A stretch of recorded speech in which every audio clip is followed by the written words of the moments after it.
Hey, calculators at the ready for the calculator paper. I was wrong at the start of the last paper. I was saying I thought this was 60 marks, the previous papers were. This is 50 marks, so the last one was 40.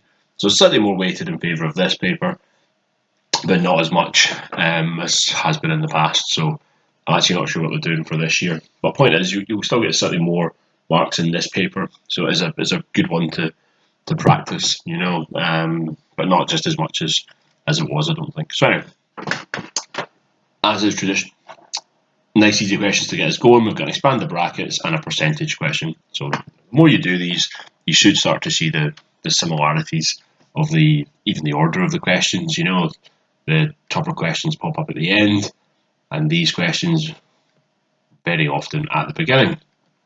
So multiplying out brackets, I like to use this method. You may use the FOIL method or whatever. That's fine. If you do it this way, I think it comes out nice and neat. It's very easy to spot a mistake. For example, I've got cube, square, x, whereas when you do it the other way, it's all kind of mixed in. So doesn't really resonate as much with me. And make sure you group your like terms. Usually it's in a nice cross section like this, it's diagonal. So again, it just kind of helps you think, okay, I've got my 6x cubed and I've got my 2. And if I add together my x squareds, I've got plus 11x squared and negative 13x. So a nice little question to get started off with. You're getting your 3 marks for starting to expand. Completing your expansion, so having all these terms, so maybe a mark for this, and your final mark for grouping your like terms. So yeah, watch out for that. The thing people sometimes don't know is that x take away 2 squared is the same as x take away 2 multiplied by x take away 2. So again, you'd have to do a little table for that. So that comes out as x squared take away 4x plus 4, not x squared plus 4. That's the mistake people make. Okay.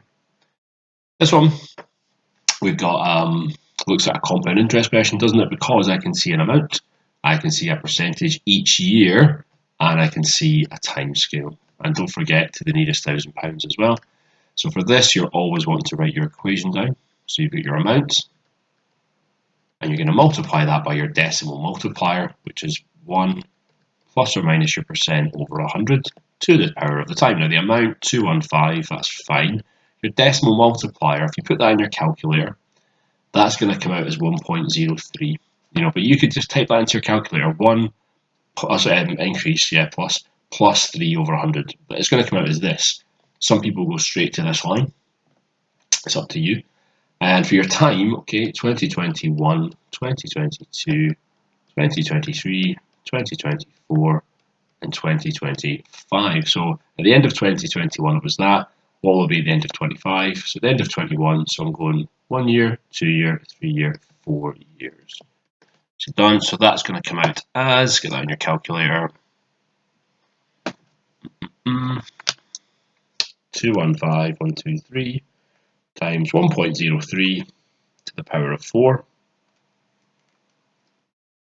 So that's coming out as 215,001, sorry, 0.1255. Now I need to round that to the nearest £1,000. So where's £1,000? That's £1,000 there. So I don't have to round it up because I've got a 0 next to it. So that's me finished. Although a slightly different answer from the question for some reason. Let me just check that. Yes, I accidentally put a plus on my calculator in here, so I'm going to multiply, rookie mistake. I'm going to round that to the nearest thousands. There's my thousands, and I'm going to chop off after that. So that's going to give me 242. I have to round it up, and I need these zeros for place value. I do not need any zeros in here because that wouldn't give me place value. So when dealing with money, usually do it to 2 decimal places, unless they ask you to round it differently. There's your thousands. Find your place next door. If it's 5 or greater, you add 1 more. And I need these to become zeros for place value. So yeah, maybe turn your light on. I'm kind of working in the dark here. I couldn't see my calculator. Yeah. So nice little start. You're breaking out brackets and you've got compound interest. If you don't have a time, it's probably going to be a reverse to change. All right, question 3. We've got a volume question. We've got a sphere on top of a cuboid. So for this, I'd be saying, okay, well, the volume of a sphere is 4/3 pi r cubed, which you're given at the front of the booklet. That's fine. So that's your sphere. And the volume of a cuboid is b times d times h. So breadth times depth or whatever. In fact, I want to write actually the volume of a prism because that really is just a prism, isn't it? Where it's the area times the height. So we should know a cuboid is x times y times z as 3 dimensions, or think on it as any kind of prism where it's the area of the base multiplied by the height.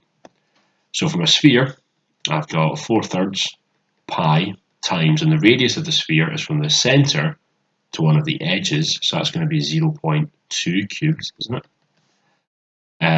So that there is 0.4, that is 0.2. And my cuboid, well, it says it's a square base cuboid, so it means that is 0.48. So 0.48 squared is going to give me the area, 0.48 times 0.48. And the mistake folk will make is to say the height is 2.4. The height's not 2.4.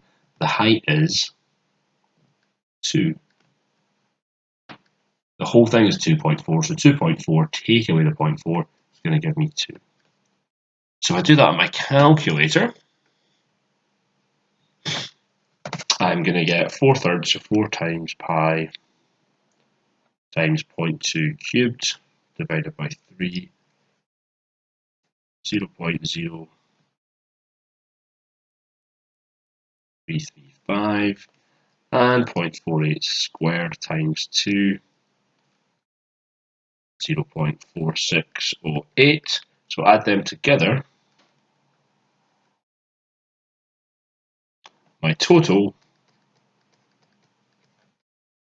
is going to be 0.4943 meters cubed. You can write that however you want. I've just written the full number of my calculator there. 0.49 is probably acceptable. So yeah, 3 marks. You're going to mark for this, a mark for this, and then a mark for your combination. Okay, not too bad, not too shabby. Eh? I think that was a shape a lot of folk forgot about. It's a second year, kind of first year shape, but you should know it. And I guess a prism, so it's the area, any prism is the area of your base multiplied by the length of it. And just watch out, they'll love to make you work for this height as well, so be careful with your sketch as well. Question 4. I'll start this in a new video, I think.